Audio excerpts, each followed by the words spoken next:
Oftalmologista é preso por estelionato. O médico tentou registrar o furto para dar o famoso golpe do seguro. Briga de casal começa em Varriçai e termina na delegacia em Itaperuna. Polícia encontra mais um depósito ilegal de armas. Não perca na coluna de saúde, apresentada todas as terças-feiras, dicas sobre a vacina contra o HPV. 2 homens são presos e material de tráfico é apreendido. Eleições. Depois de tentar barrar Ibope e Datafolha, Marcelo Crivella alegou em ação ao Tribunal Regional que foi prejudicado pelos números no primeiro turno. Na pesquisa do GERP, ele aparece em primeiro lugar.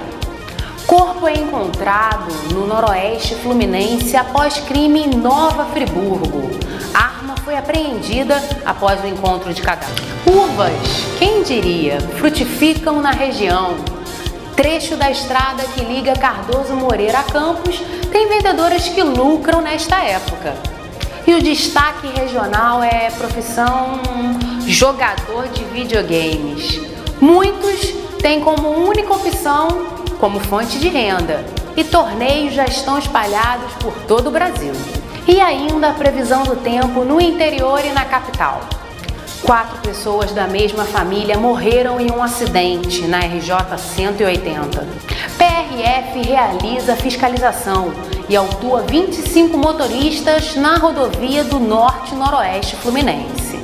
Disque Denúncia lança campanha especial para ajudar a localizar crianças desaparecidas. Fique comigo, eu sou Lili Bustilho e o jornal TV News começa agora.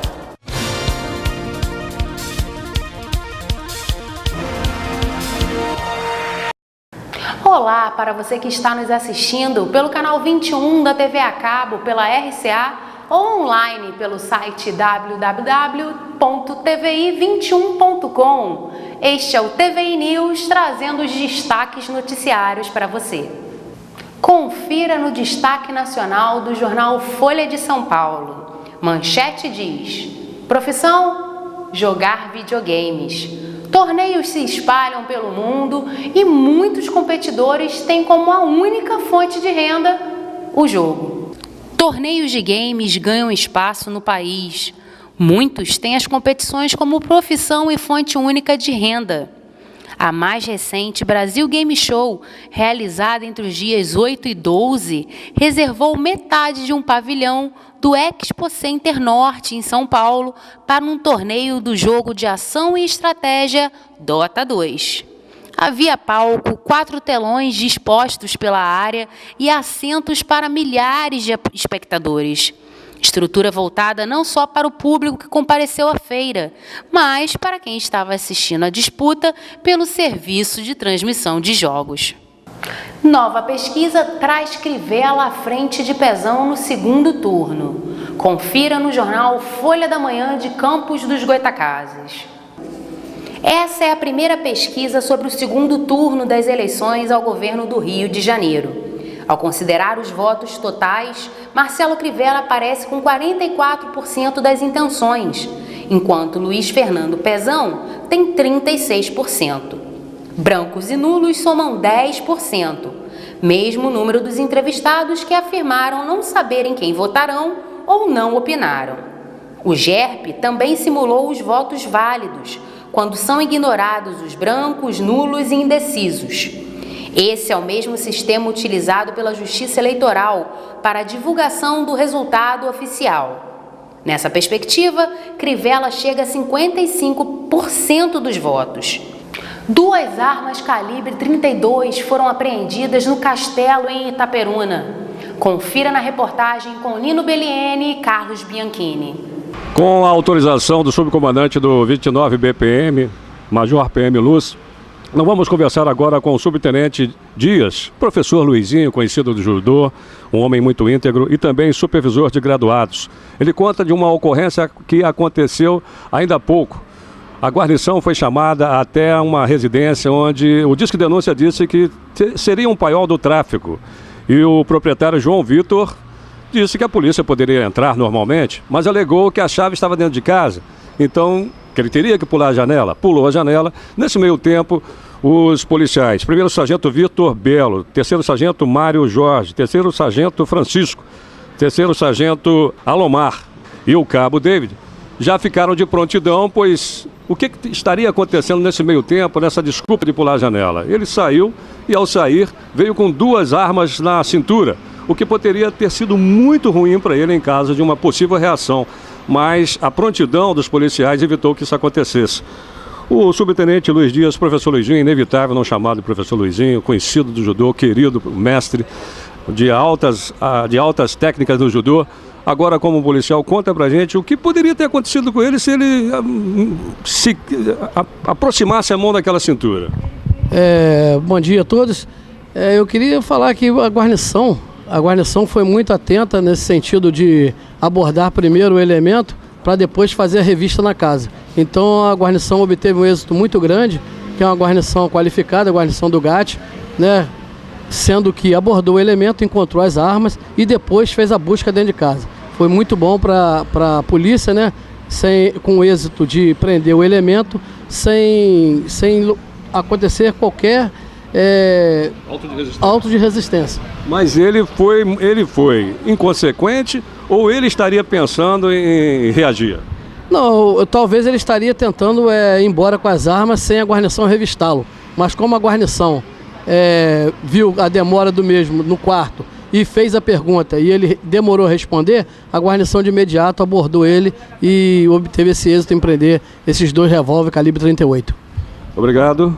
Conversamos com o subtenente L. Dias, e que a gente tem um conhecimento profundo dos tatames, como o professor Luizinho, e acaba até confundindo nessa hora. Mas são 2 atividades que ele faz com muito caráter, com muita dignidade, a de policial e a de mestre do judô.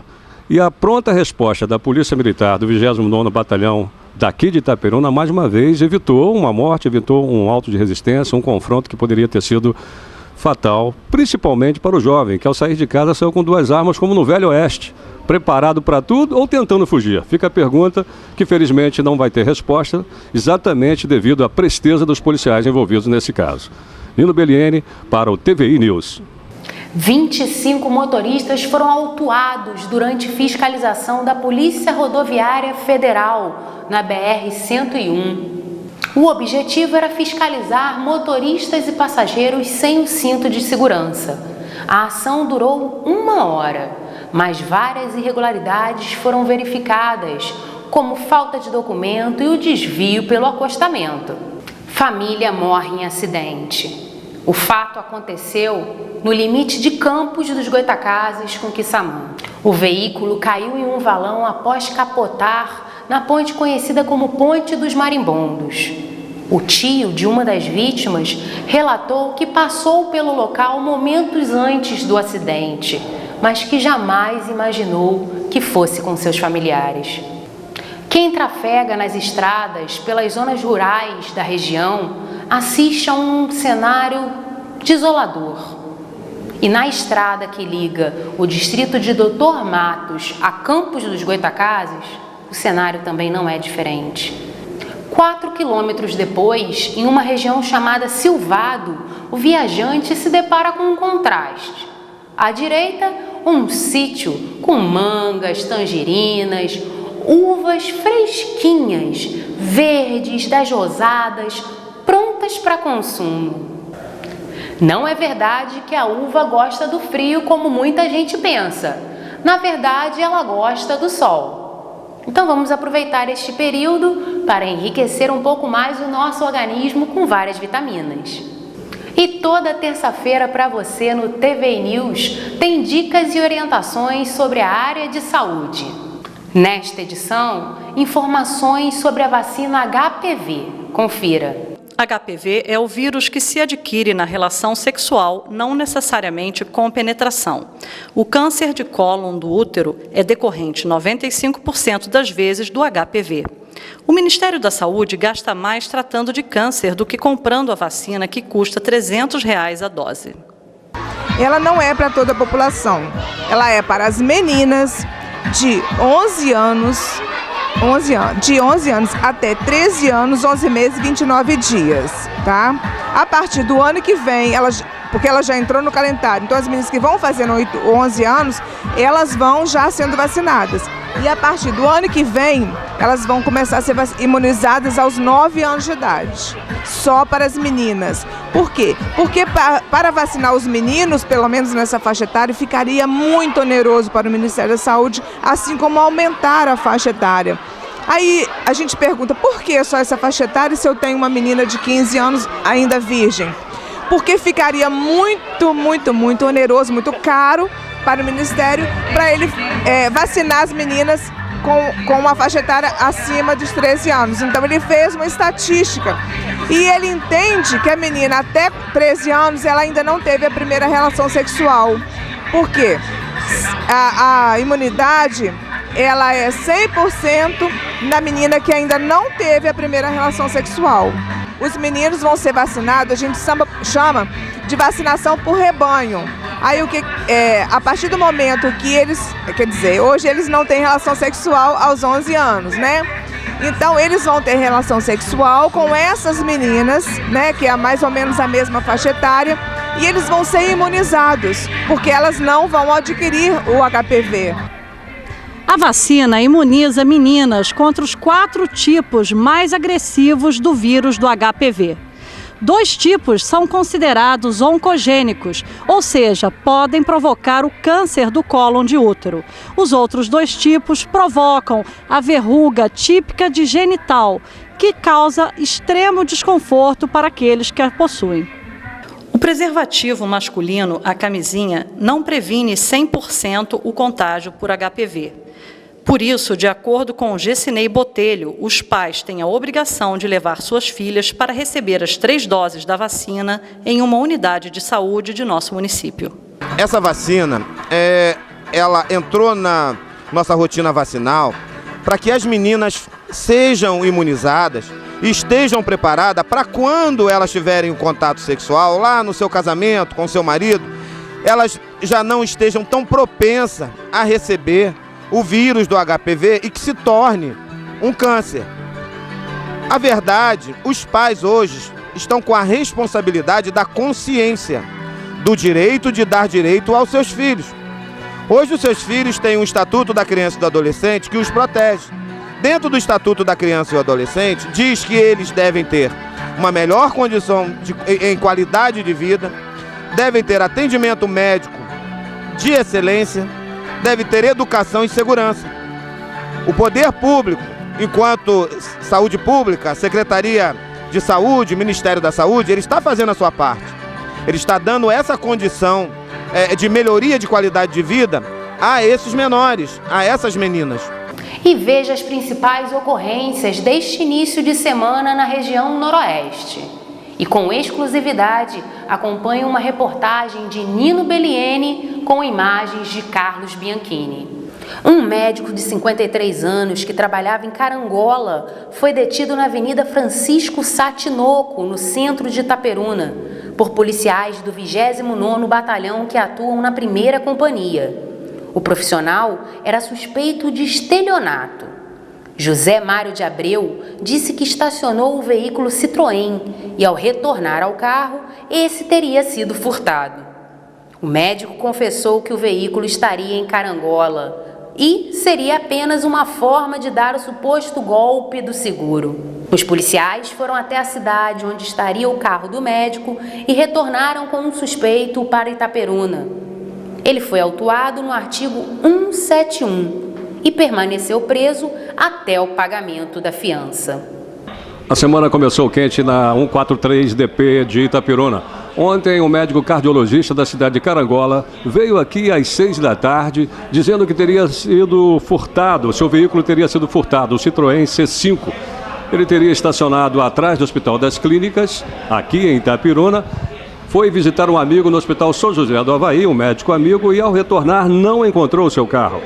Os policiais Sargento Paiva e o Tenente Fábio foram acionados e foram até o local para fazer as averiguações de onde teria ficado o carro, como teria ficado. Perguntaram ao médico várias vezes, fizeram várias perguntas e ele disse que realmente tinha deixado o carro ali atrás do Hospital das Clínicas.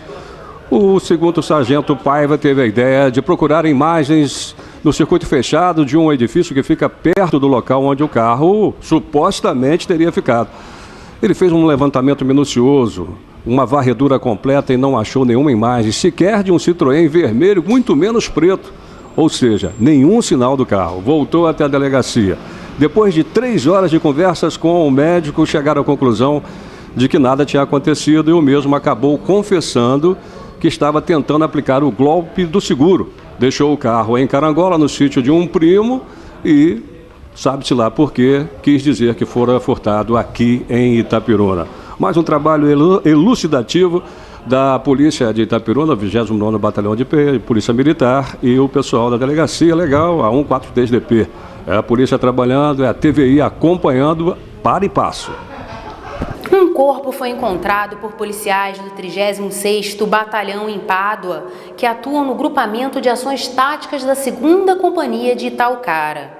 Eles foram até a localidade de Guarani, na zona rural de São Sebastião do Alto, para verificarem denúncia anônima que apontavam para supostos assassinos, que seriam Joel Verdadeiro de Souza e José Marconi Verdadeiro de Souza. Joel foi encontrado pelos policiais e confessou que eles teriam matado a vítima, que era residente em Nova Friburgo, com golpes de luta corporal, e enterraram o corpo às margens do rio, onde foi encontrado em estado de decomposição muito avançado.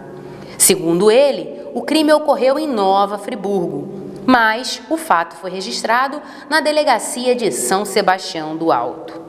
Uma espingarda calibre 20 foi encontrada por policiais do 36º Batalhão em Pádua, que atuam no GAT da 2ª Companhia de Itaucara.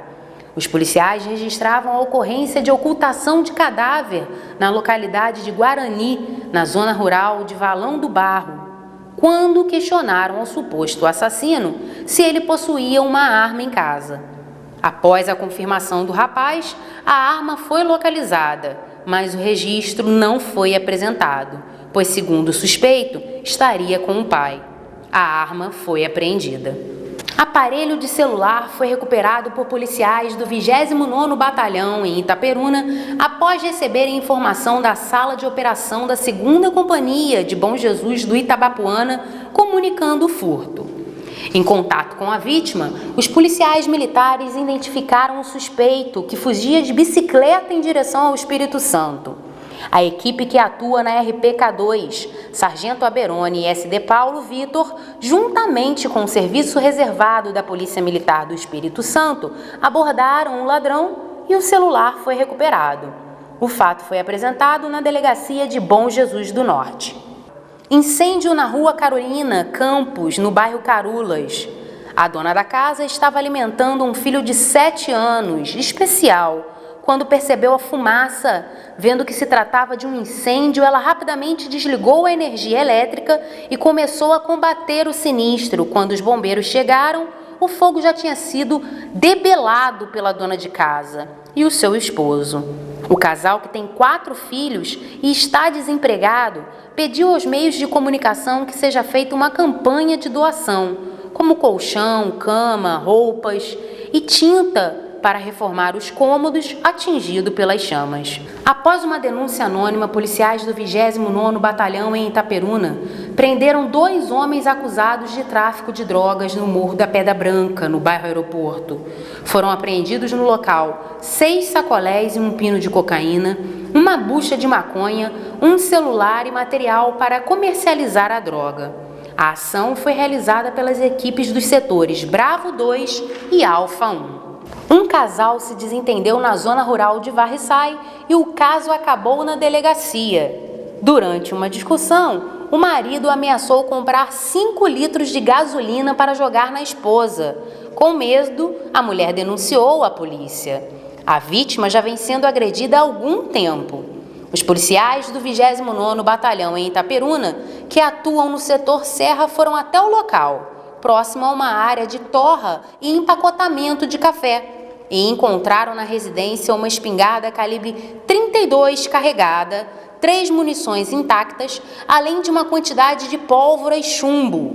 O casal foi trazido à 143 Delegacia de Itaperuna, onde se acalmou devidamente. No comando da equipe Serra estavam os policiais militares, sargentos R. Lima e Lioberti. E o TVI News vai ficando por aqui. Uma nova edição com notícias exclusivas vai ao ar diariamente a partir das 6h30 da noite. Espero por você. Obrigada pela sua audiência. Tchau, tchau.